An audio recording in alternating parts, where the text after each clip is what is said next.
Assalamualaikum warahmatullahi wabarakatuh. Apa kabar anak-anakku semua? Semoga hari ini kalian dalam keadaan sehat ya. Baik, anak-anakku semua, pada hari ini Ibu akan memberikan materi ataupun layanan bimbingan dan konseling mengenai informasi sukses memasuki dunia kerja. Nah, yang pertama, anak-anakku semua harus paham dulu bahwa masuki dunia kerja itu tentunya kita harus tahu bahwa ada lowongan pekerjaan dan juga surat lamaran kerja.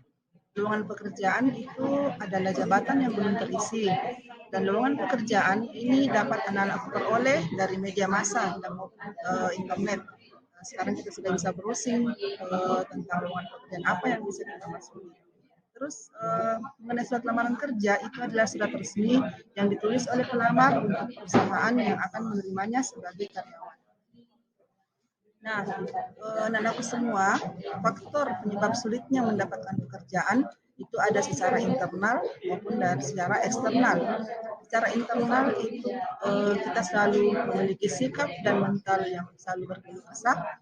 Kedua, hanya mengandalkan kemampuan teori yang diperoleh dari sekolah. Kita tidak siap untuk mengembangkan diri kita sendiri.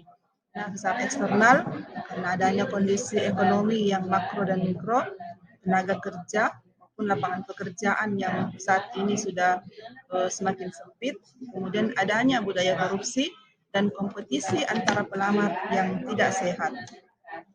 Nah, selanjutnya, prinsip dalam penempatan tenaga kerja yang pertama, penempatan tenaga kerja berdasarkan asas terbuka, bebas, objektif, adil, dan tanpa diskriminasi. Kedua, setiap pencari kerja mempunyai kesempatan yang sama untuk mengisi lowongan pekerjaan. Pemberi kerja dapat merekrut sendiri tenaga kerja yang dibutuhkan ataupun melalui pelaksana penempatan tenaga kerja. Nah, di sini juga ada dua lembaga bursa kerja. Yang pertama, bursa kerja yang legal atau bursa kerja pemerintah, dan yang kedua, bursa kerja khusus, dia juga legal. Tapi yang bursa kerja pemerintah ini tentunya dikelola oleh pemerintah. Sedangkan bursa kerja khusus ini bisa dikelola oleh perusahaan ataupun tempat-tempat swasta. Selanjutnya, aku juga harus paham kriteria lowongan kerja yang benar. Jadi sebelum kita masukkan lamaran pekerjaan, tentunya kita harus tahu dulu hal-hal apa saja yang dari lowongan kerja itu sebenarnya dia valid apa tidak valid sih. Nah, yang pertama itu terdapat identitas perusahaan yang benar. Jadi pada saat perekrutan itu ada identitas perusahaannya, kemudian jumlah jabatan yang dibutuhkan supaya kita pada saat melamar itu enak mau pilih jabatan apa yang sesuai dengan skill ataupun ijazah yang kita miliki.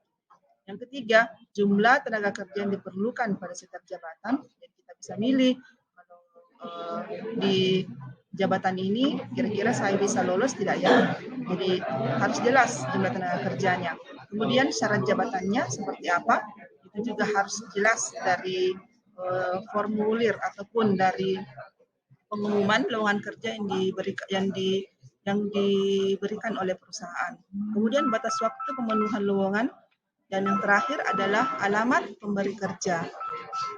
Nah, selanjutnya kita harus tahu juga jenis surat lamaran kerja itu seperti apa. Yang pertama, berdasarkan iklan lowongan pekerjaan. Jadi kita membuat surat lamaran itu sudah jelas untuk siapa tujuan surat lamaran kerja yang kita buat. Yang kedua, berdasarkan inisiatif sendiri, jadi tanpa harus menunggu pengumuman dari perusahaan, kita bisa istilahnya lempar ijazah di mana saja kita menginginkan untuk bekerja ataupun masukkan lamaran pekerjaan di semua tempat yang ada. Jadi yang ketiga, berdasarkan informasi dari teman, kenalan, radio ataupun televisi. Nah, di sini kita bisa tahu ya. Kemudian yang keempat, berdasarkan tempat kursus. Biasanya kalau kita kursus di LBK atau lembaga bursa kerja itu biasanya lembaga di LBK itu mereka punya bahwa di perusahaan ini akan merekrut sekian orang dari kerja. Jadi kita bisa tahu tentang kursus kita. Kemudian selanjutnya ada melalui surat melalui kantor tenaga kerja atau bursa kerja, kita dihubungi secara langsung, dan surat lamaran dari pengumuman. Nah, seperti itu anak-anakku semua. Jadi pada hari ini kita sudah tahu bahwa seperti apa sih jenis kerja yang akan kita tempati untuk melamar nantinya. Terima kasih. Kira cukup sampai sekian. Wabillahi taufiq wal hidayah. Wassalamualaikum warahmatullahi wabarakatuh.